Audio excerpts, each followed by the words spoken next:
जय हिंद साथियों, स्वागत है आपका आपके अपने YouTube चैनल एजुकेशन क्लासेस में। पिछली क्लास में हम लोग ने देखा था अधिगम के वक्र, इसके प्रकार एवं अधिगम के पठार को। आज हम लोग देखेंगे अधिगम के सिद्धांत। अधिगम के सिद्धांत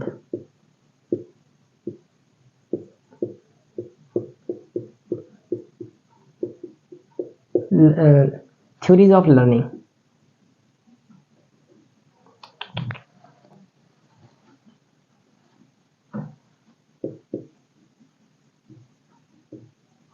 थ्योरीज ऑफ लर्निंग, इसके अंतर्गत हम लोग को देखना है कि अधिगम होता कैसे है और किस किस प्रकार से हो सकता है अधिगम, कौन कौन से कार्य जिम्मेदार होते हैं, क्या है क्या नहीं है, सब कुछ। तो अधिगम के सिद्धांत को मुख्यतः दो रूप में बांटकर हम लोग देखते हैं। एक आता है व्यवहारवादी सिद्धांत, व्यवहारवादी सिद्धांत, बिहेवियरिस्ट थ्योरी ऑफ लर्निंग, और दूसरा जो होता है वो होता है संज्ञानवादी सिद्धांत, संज्ञानवादी सिद्धांत।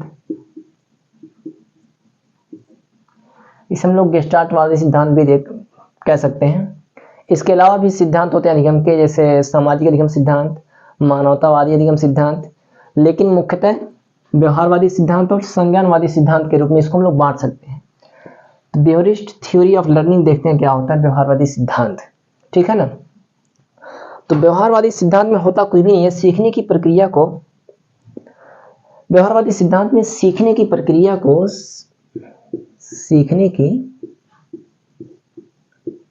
को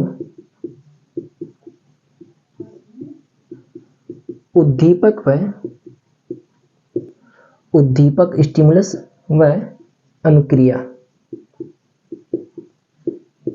उद्दीपक व अनुक्रिया के मध्य संबंध या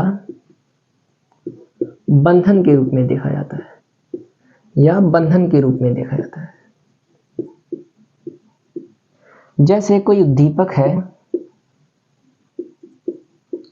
स्टिमुलस, इसके प्रति जब कोई प्राणी अनुक्रिया करता है तो उनके बीच जब संतोषप्रद अनुक्रिया होती है, जब स्टिमुलस ये है और ये है रिस्पॉन्स करेगा, तो इनके बीच जब संतोषप्रद अनुक्रिया होती है तो इनके बीच एक संबंध स्थापित हो जाता है, या एक बंधन स्थापित हो जाता है, एक बंधन स्थापित हो जाता है या बॉन्डिंग हो जाती है, और इसे हम लोग क्या कहते हैं अधिगम। जब उद्दीपक के प्रति प्राणी संतोषप्रद अनुक्रिया करता है, या जो अनुक्रिया करता है उससे उसको संतोष प्राप्त होता है, तो उससे उस उद्दीपक और अनुक्रिया के बीच एक संबंध स्थापित हो जाता है, या उनके बीच बॉन्डिंग बन जाती है, और उसी बॉन्डिंग को हम लोग क्या कहते हैं अधिगम। उद्दीपक क्या होता है? तो उद्दीपक कुछ भी नहीं है, उद्दीपक वह वातावरणीय घटक या वह लक्ष्य जिसे प्राणी प्राप्त करना चाहता है, वही क्या है उद्दीपक। वह वातावरणीय घटक या वह लक्ष्य जिसे प्राणी प्राप्त करना चाहता है, वो क्या है उद्दीपक। अनुक्रिया क्या है? तो उद्दीपक के प्रति की जाने वाली अनुक्रिया ही क्या, उद्दीपक के प्रति की जाने वाली क्रिया ही क्या है, अनुक्रिया है। इसके अंतर्गत हम लोग को थॉर्नडाइक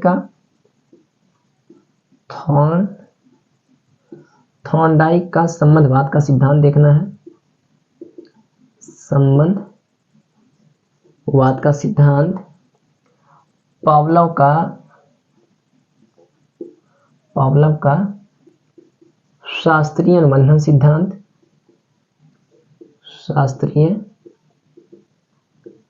अनुबंधन सिद्धांत, स्किनर का बीएफ स्किनर का क्रिया प्रसूत अनुबंधन सिद्धांत, क्रिया प्रसूत अनुबंधन सिद्धांत। और क्या इसमें हम लोग को देखना है, तो हल का प्रबलन, इसे या तो कहें सबलन या पुनर्बलन या गणितीय अनुबंधन सिद्धांत भी कह सकते हैं, गणितीय सिद्धांत गुथरी का समीपता अनुबंधन सिद्धांत भी इसी के अंतर्गत आएगा। अच्छा, इसके नीचे नहीं आ सकता। तो व्यवहारवादी सिद्धांत में होता क्या है कि सीखने की प्रक्रिया को उद्दीपक व अनुक्रिया के मध्य संबंध या बंधन के रूप में देखा जाता है। ठीक है, उद्दीपक के प्रति अनुक्रिया करेगा प्राणी, अगर उसके बीच संतोषप्रद अनुक्रिया होती है तो उनके बीच एक बंधन या बॉन्डिंग स्थापित हो जाती है, वही क्या होता है, अधिगम। उद्दीपक किसे कहते हैं? तो वह पर्यावरणीय घटक या वह वातावरणीय घटक या वह लक्ष्य जिसे प्राणी प्राप्त करना चाहता है, वही है उद्दीपक। अनुक्रिया क्या है? तो उद्दीपक के प्रति की जाने वाली क्रिया क्या है? अनुक्रिया है। ठीक है, तो इसके अंतर्गत हम लोग को थॉर्नडाइक का संबंधवाद का सिद्धांत देखना है, पावलक का शास्त्रीय अनुबंधन सिद्धांत देखना है, स्किनर का क्रिया प्रसूत अनुबंधन सिद्धांत देखना है, और हल का प्रबलन या सबलन या गणितीय सिद्धांत देखना है।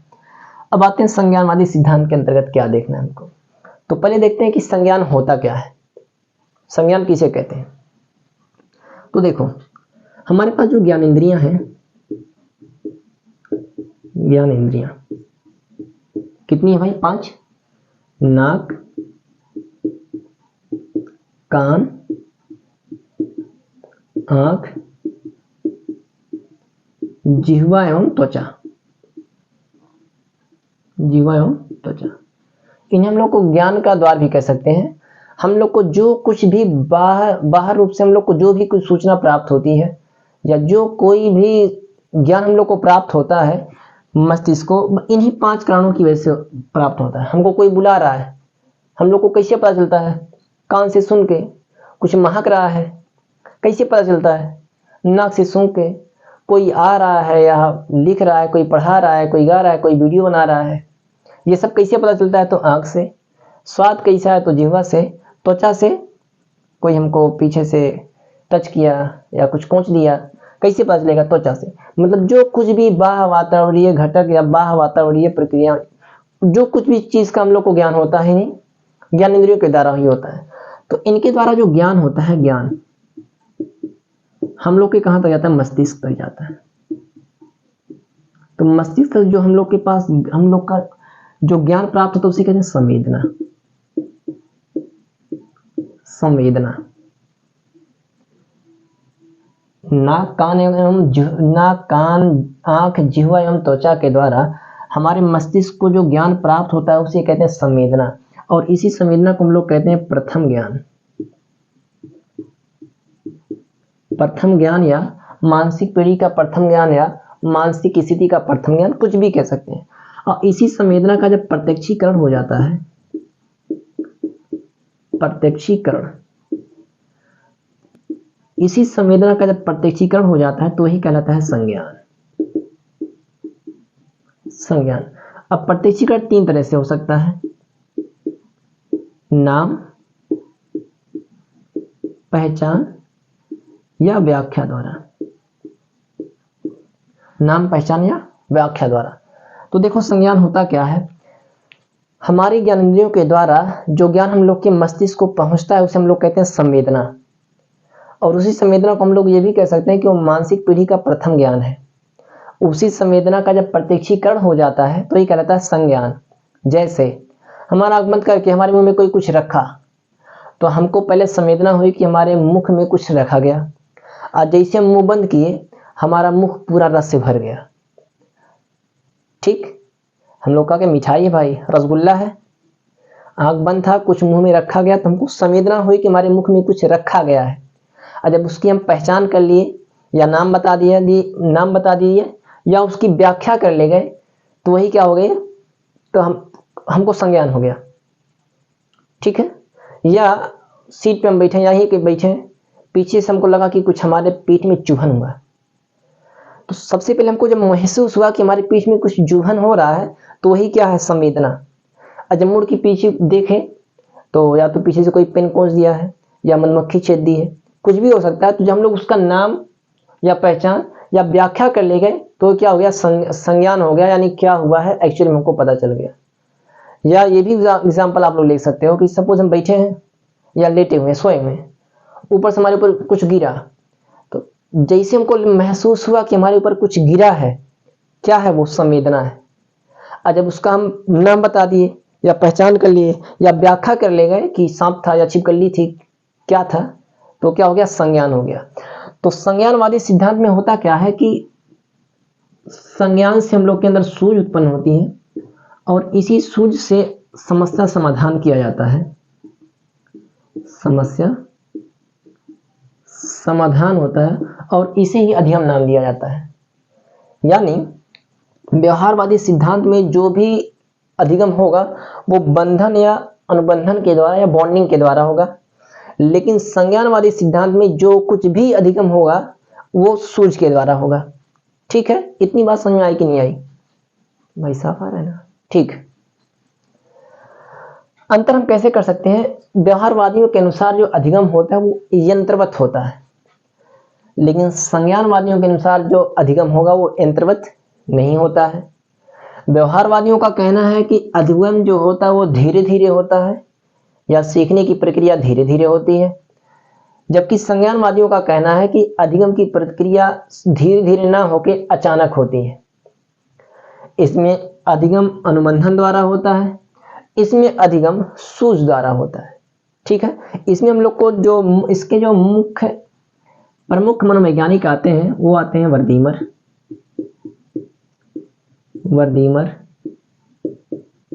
कोफ्का, Wolfgang Koffka, Kurt Lewin, Wolfgang Kohler, Kurt Koffka, Kurt Lewin,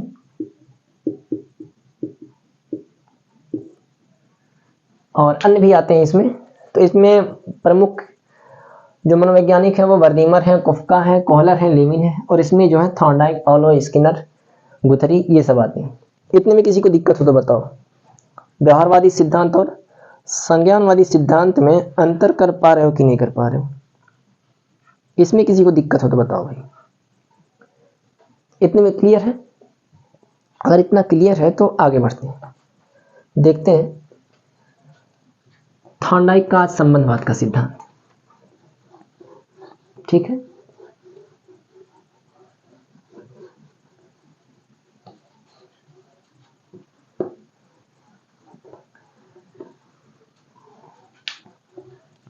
screenshot ले लिए होंगे आप लोग, या नोट कर रहे हो तो नोट कर लीजिए, जैसा भी आप लोग की इच्छा। चलिए देखते हैं थॉर्नडाइक का संबंधवाद का सिद्धांत। थॉर्नडाइक का, इनका पूरा नाम है एडवर्ड ली थॉर्नडाइक। थॉर्नडाइक का संबंधवाद का सिद्धांत।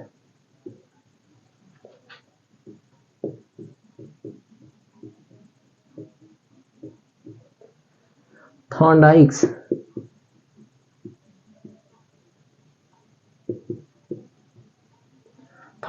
थ्योरी ऑफ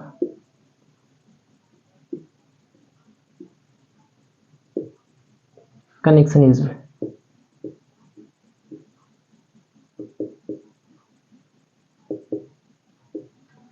थॉर्नडाइक का संबंधवाद का सिद्धांत या थॉर्नडाइक्स थ्योरी ऑफ कनेक्शनिज्म। क्या है भाई संबंधवाद का सिद्धांत? तो देखो, इन्होंने एक प्रयोग किया, उस प्रयोग के आधार पर अपने सिद्धांत को स्थापित किया या दिया। तो इन्होंने जो प्रयोग किया वो प्रयोग बिल्लियों पे किया, चूहों पे किया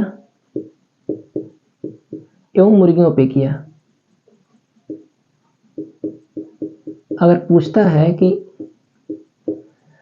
थॉर्नडाइक ने अपना प्रयोग किस पे किया, तो चूहा, बिल्ली और मुर्गी तीनों पे किया, लेकिन जो सबसे प्रसिद्ध इनका प्रयोग हुआ वो कौन सा था? तो बिल्ली वाला था। ठीक है, एक चीज और याद रखने की कि इनकी जो बुक का नाम आता है, थॉर्नडाइक की एक बुक आती है और उसका नाम है एजुकेशनल साइकोलॉजी। Educational psychology. आप लोग के यूपीटेट के एग्जाम में पुस्तक का नाम भी पूछता है, तो साथ में उसको भी लेकर हम लोग चलते हैं। इससे पहले 2 या 3 पुस्तकों का नाम हम लोग देखे हैं, विलियम मैकडूगल की द आउटलाइन ऑफ साइकोलॉजी और N outline of abnormal psychology, उसके बाद हम लोग देखे थे रॉबर्ट एम गैनी की एक पुस्तक आई थी द कंडीशंस ऑफ लर्निंग, और तीसरी पुस्तक से हम लोग को याद रखनी है वो है एजुकेशनल साइकोलॉजी या शैक्षिक मनोविज्ञान। ठीक है, अब आते हैं इनके सिद्धांत पे।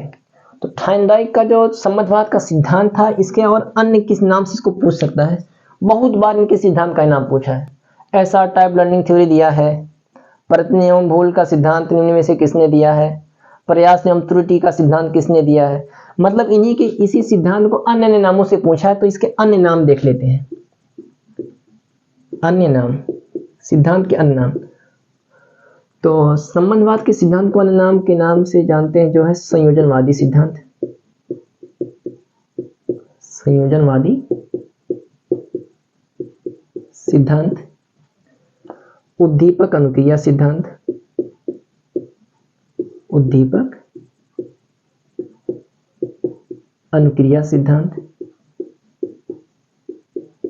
उद्दीपक को इंग्लिश में कहते हैं स्टिमुलस, अनुक्रिया को इंग्लिश में कहते हैं रिस्पॉन्स। तो SR type learning theory, learning theory, इसे भी किसने दिया है, तो थॉर्नडाइक ने। और क्या नाम हो सकते हैं, तो एक है प्रयास एवं त्रुटि का सिद्धांत, प्रयास एवं त्रुटि का सिद्धांत। अगर प्रयास एवं त्रुटि का सिद्धांत ना दिया है तो प्रयत्न एवं भूल का सिद्धांत दे, प्रयत्न एवं भूल का सिद्धांत। ये सब नाम जो है वो सब थॉर्नडाइक के संबंधवाद का सिद्धांत का ही उपनाम है, या इसी सिद्धांत को अन्य नामों से जाना जाता है। क्या, संयोजनवादी सिद्धांत, उद्दीपक अनुक्रिया सिद्धांत, SR टाइप लर्निंग थ्योरी, प्रयास एवं त्रुटि का सिद्धांत, प्रयत्न एवं भूल का सिद्धांत, बंधनवाद का सिद्धांत, संबंध का सिद्धांत, साचर्यात्मक सिद्धांत, कई नाम से इसको जाना जा सकता है। ठीक है ना, तो इसको आप लोग एक बार देखो फिर आगे बढ़े, फटाक से देखो इसको।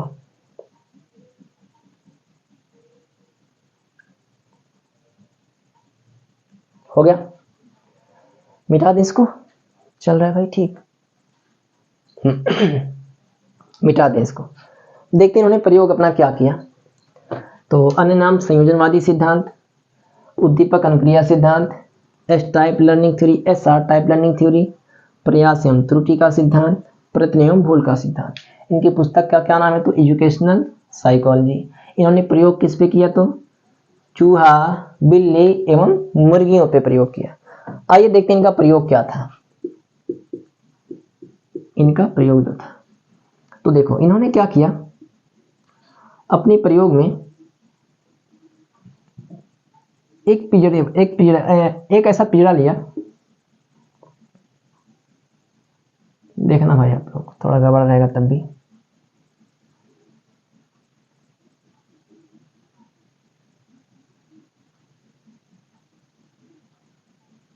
इसे कहते हैं पजल बॉक्स, और यहां पे एक दरवाजा लगा दिया इन्होंने।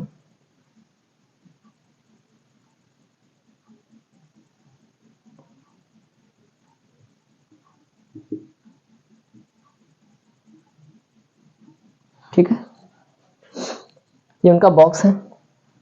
इस बॉक्स का दरवाजा एक लीवर के दबने से खुलता था। ये लीवर हो गया, लीवर में यहां से डोरी आई थी यहाँ पे, यहां से डोरी आई थी यहाँ पे, और यहां से डोरी आई थी यहाँ पे। यहाँ पे डोरी आई है, ठीक है ना। जैसे इस लीवर को हम लोग दबाएंगे, ये डोरी यहाँ से खिंचाएगी, जिससे ये डोरी यहाँ से खींचेगा, ये पटरा बाहर की तरफ खुल जाएगा। इसको कहते हैं ट्रैप डोर। ये आप लोग का लीवर या खटका, ठीक है। ये आप लोग का धागा या स्ट्रिंग, धागा या स्ट्रिंग, ठीक है। और इस पूरे बॉक्स का क्या नाम था, तो पजल बॉक्स, पजल बॉक्स। तो इन्होंने अपने प्रयोग में एक ऐसे पिंजड़े का प्रयोग किया जिस पिंजड़े का दरवाजा एक खटके या एक लीवर के दबाने से खुलता था। इन्होंने इस पिंजड़े के बाहर एक तस्तरी में भुनी हुई मछली रख दी। सपोज ये मछली है भाई, भुनी हुई मछली रख दी। अब इस भुनी हुई मछली को ऐसे जगह पे रखा कि जहां से पेड़े के अंदर जो बिल्ली डाली जा रही है उस बिल्ली को ये भुनी हुई मछली आसानी से दिख सके एवं उसका गंध उसको महसूस हो। अपने प्रयोग में उन्होंने क्या किया कि एक भूखी बिल्ली को लिया और उस भूखी हुई बिल्ली को इस पेड़ के अंदर बंद कर दिया। बिल्ली भूखी थी, जैसे ही बंद किया वो बाहर देख रही है कि भुनी हुई मछली रखी है। ये क्या है? भुनी हुई मछली। अच्छा, भुनी हुई मछली क्यों लिया? क्योंकि भुनी हुई मछली में जो महक होती है, गंध होती है, वो कुछ ज्यादा ही होती है और वो भूख को और तेजी से बढ़ा देती है, ठीक है ना। जैसे ही बिल्ली को उन्होंने इस पेड़े में बंद किया, बिल्ली ने इधर उधर उछल कूद मचाना शुरू किया। इन सलाखों के बीच से बाहर निकलने का प्रयास किया लेकिन निकलने में सफल नहीं हो सकी। अपने पंजे और मुख से इस सलाख, लोहे की जो सलाखें थी, ये सलाखें हैं, अंदर बिल्ली बंद थी। इस सलाखों को अपने दांत से या पंजे से खींच के तोड़ने की कोशिश की, उसमें भी असफल हुई। इसी तमाम अनुक्रियाओं या तमाम जो उछल कूद मचा रही थी, उसी में गलती से उसका पैर इस खटके पे पड़ा और दरवाजा खुल गया, वो आके भोजन कर ली।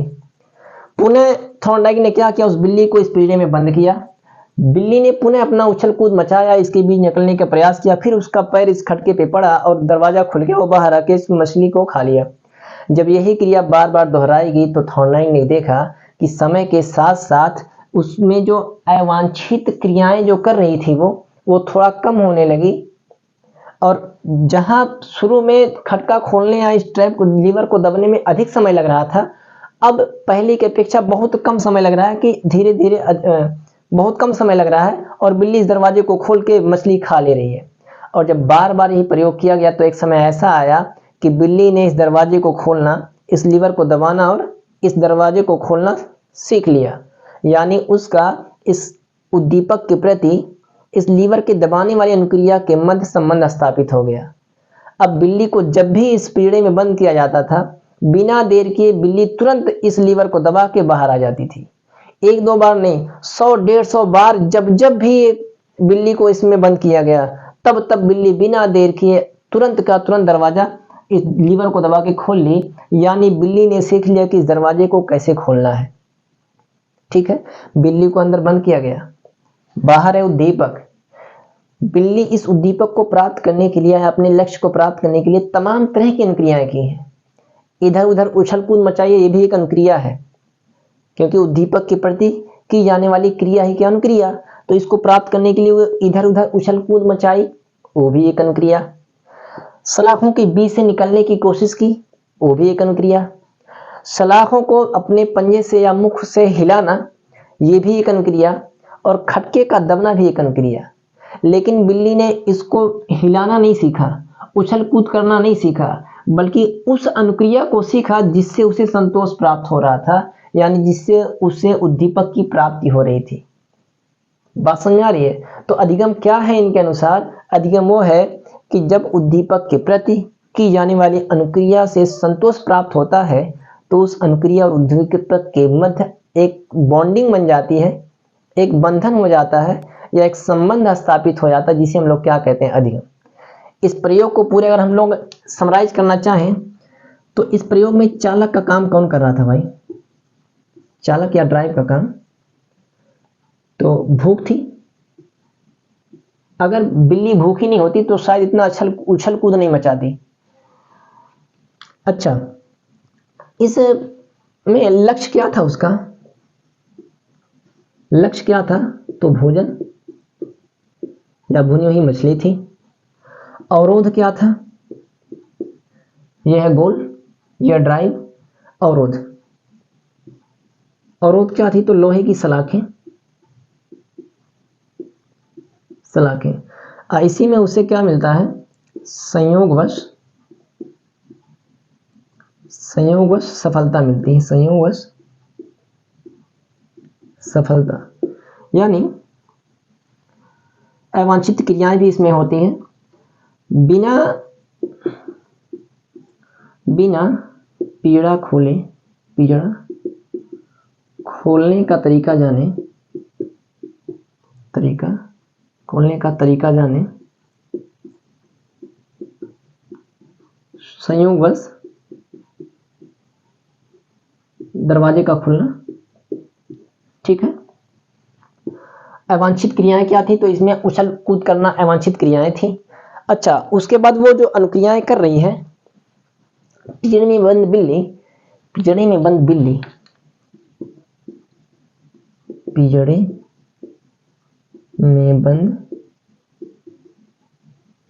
बिल्ली, वह बाहर भोजन, बाहर भोजन। तो जो बाहर भोजन है वो क्या है भाई, स्टिमुलस है। इसके प्रति उसने तमाम तरह की अनुक्रियाएं की।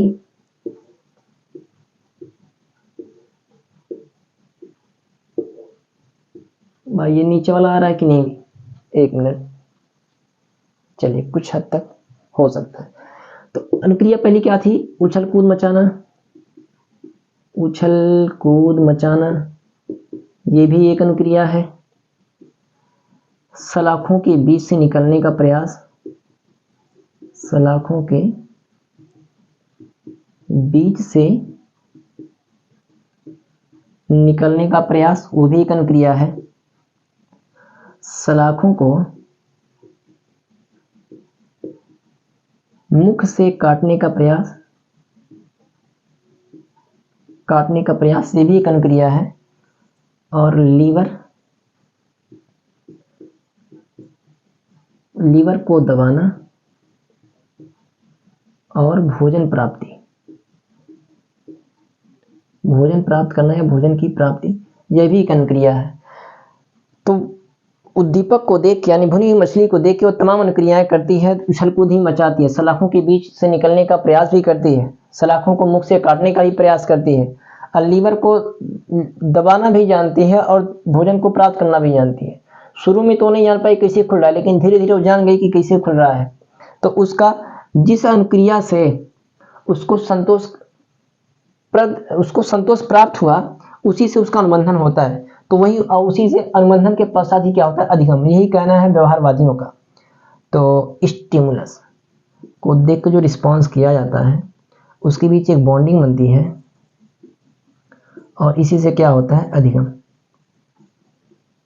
तो इन्होंने अपने पूरे प्रयोग में समराइज करते हुए कहा कि सीखने के लिए, यहाँ पे बिल्ली को सीखने के लिए दो चीजें बहुत ही जरूरी थी। पहला तो बिल्ली को अभिप्रेरित रहना, यानी बिल्ली को भूखा रहना। दूसरा, उस उद्दीपक के द्वारा बिल्ली को या सीखने वाले को, अधिगमकर्ता को संतोष की प्राप्ति होना। ये दो चीजें उन्होंने बहुत ही इंपॉर्टेंट बताया कि जो कि बहुत ही जरूरी है इस पूरे प्रयोग में या सीखने में। ठीक है, तो इतना ये प्रयोग समझ में आया कि नहीं आया? अगर पूछे एग्जाम में कि थॉर्नडाइक के प्रयोग में चालक का काम कौन कर रहा था, तो भूख। लक्ष्य क्या था, तो भोजन। अवरोध क्या थी, तो लोहे की सलाखें। और पेड़ से बाहर निकलने के लिए उसने कौन कौन सी अनुक्रियाएं की, तो उछल कूद मचाना, सलाखों के बीच से निकलना, सलाखों को मुख से काटने का प्रयास करना, लीवर को दबाना और भोजन की प्राप्ति। ठीक है, और संयोगवश सफलता मिल गई इसको, संयोगवश सफलता। और फिर उसके बाद क्या हो गया, दृढ़ीकरण। ऊपर लिख देते हैं, दृढ़ीकरण। दृढ़ीकरण का मतलब गलत अनुक्रिया का त्याग, गलत अनुक्रिया का त्याग व सही अनुक्रिया को सुदृढ़ करना।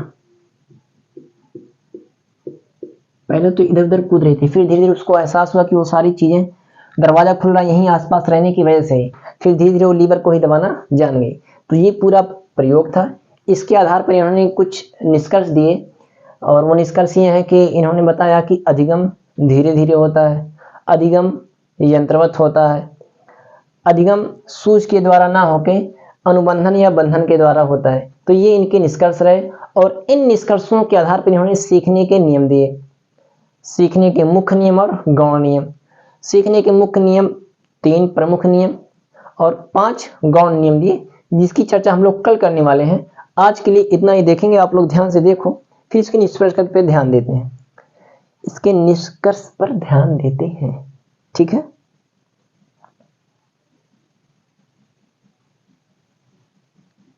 ठीक है, मिटाएं इसको। चालक का काम भूख, अवरोध सलाखें। नीचे पता नहीं आया है कि नहीं भाई।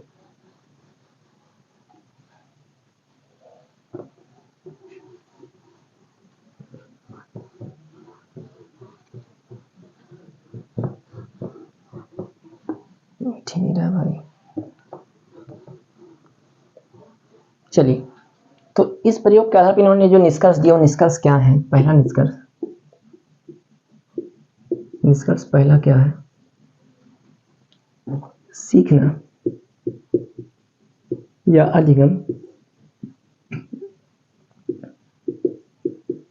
यंत्रवत होता है। दूसरा निष्कर्ष क्या इन्होंने दिया कि सीखना प्रत्यक्ष होता है।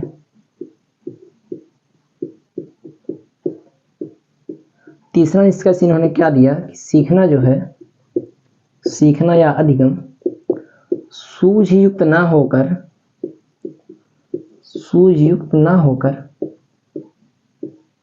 यंत्रवत होता है। सूझयुक्त ना होकर यंत्रवत होता है।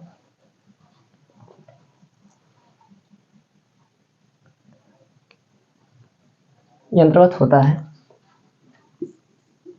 अगली बात क्या थी? तो अधिगम या सीखने में प्रयास एवं त्रुटि समाहित होती है। प्रयास एवं त्रुटि समाहित होती है। और क्या निष्कर्ष दे सकते हैं कि सीखना या अधिगम बंधनों या अनुबंधन के परिणाम होते हैं।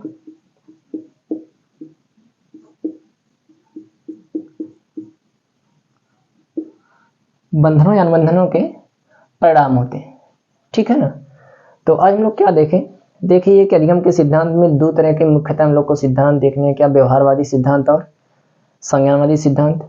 व्यवहारवादी सिद्धांत जो अधिगम को मानते हैं, उनका मानना है कि जो अधिगम होता है वो उद्दीपक के प्रति संतोषप्रद अनुक्रिया होने पर उनके मध्य संबंध स्थापित होता है, और उसी संबंध स्थापित होने के पश्चात अधिगम होता है। वही संबंध स्थापित होने के बाद वही अधिगम कहलाता है। संज्ञानवादियों का अगर हम लोग देखें तो इनका कहना है कि अधिगम जो होता है वो सूझ के द्वारा होता है। असूझ संज्ञान के फलस्वरूप सूझ उत्पन्न होती है, जिसके द्वारा समस्या समाधान कर लेता है, और समस्या समाधान कर लेने की क्षमता ये क्या है? अधिगम है। ठीक है, उसका हम लोग देखें थॉर्नडाइक का सिद्धांत। इन्होंने प्रयोग किस पे किया? तो चूहा, बिल्ली एवं मुर्गियों पे किया। सबसे जो फेमस इनका प्रयोग हुआ वो कौन था? बिल्ली पे प्रयोग हुआ। बिल्ली के प्रयोग में इन्होंने क्या किया? बाहर एक तस्तरी रख दी जिसमें भुनी हुई मछली थी, अंदर पिंजरे में बंद कर दिया बिल्ली को। बिल्ली इधर उधर कूटी, छटपटाई, बाहर आने की कोशिश की। उसको नहीं पता था कि लीवर दबाने से खुलता, लेकिन बाद में धीरे धीरे उसने सीख लिया कि लीवर दबा के दरवाजा खुलेगा और हम खा लेंगे। इस प्रकार उसका इस उद्दीपक के प्रति, भुनी हुई जो मछली थी उसके प्रति लीवर दबाने की अनुक्रिया के मध्य संबंध स्थापित हो गया, और वह जान गई कि हाँ, कैसे लीवर दबा के बाहर आना है। ठीक है, इस आधार पर हम लोग कह सकते हैं कि उन्होंने सीखने के नियम दिए, 3 मुख्य नियम, 5 गौण नियम, जिसकी चर्चा हम लोग करेंगे कल। क्वेश्चन पूछता है कि थॉर्नडाइक के सिद्धांत में चालक का काम कौन कर रहा था? तो भूख। अवरोध क्या था? तो सलाखें। लक्ष्य क्या था? तो भुनी हुई मछली या भोजन। ठीक है, और बाकी संतोषप्रद अनुक्रिया को जो अडॉप्ट करती है, बाकी अन्य को त्याग देती है, जिसे कहते हैं दृढ़ीकरण। और उस पर इन्होंने निष्कर्ष क्या दिया कि सीखना यंत्रवत होता है भाई। सीखना प्रत्यक्ष होता है, जिसे हम लोग देख सकते हैं कि यहाँ सीख रहा है। सीखना सूझयुक्त ना होकर यंत्रवत होता है, वही चीज़ है ऊपर वाली। अधिगम में प्रयास एवं त्रुटि समाहित होती है, मतलब सीखने में ऐसा हो सकता है कि सीखा फिर भूल गया, फिर सीखा या गलती किया, ये सारी चीज़ें समाहित हो सकती हैं सीखने में। और सीखना बंधनों या अनुबंधनों का परिणाम होते हैं। ठीक है, आज के लिए इतना ही। बाकी कल हम लोग देखेंगे सीखने के जो नियम है, जो कि सबसे इंपॉर्टेंट है इस पूरे अधिगम चैप्टर में। सबसे इंपॉर्टेंट ये थॉर्नडाइक का सिद्धांत ही है, ठीक है, और इनके दिए गए नियम। बाकी कोई दिक्कत हो, परेशानी हो तो आप लोग कमेंट बॉक्स में कमेंट कर सकते हैं। बाकी लाइक करो, शेयर करो, सब्सक्राइब करो, ठीक है। मिलते हैं कल।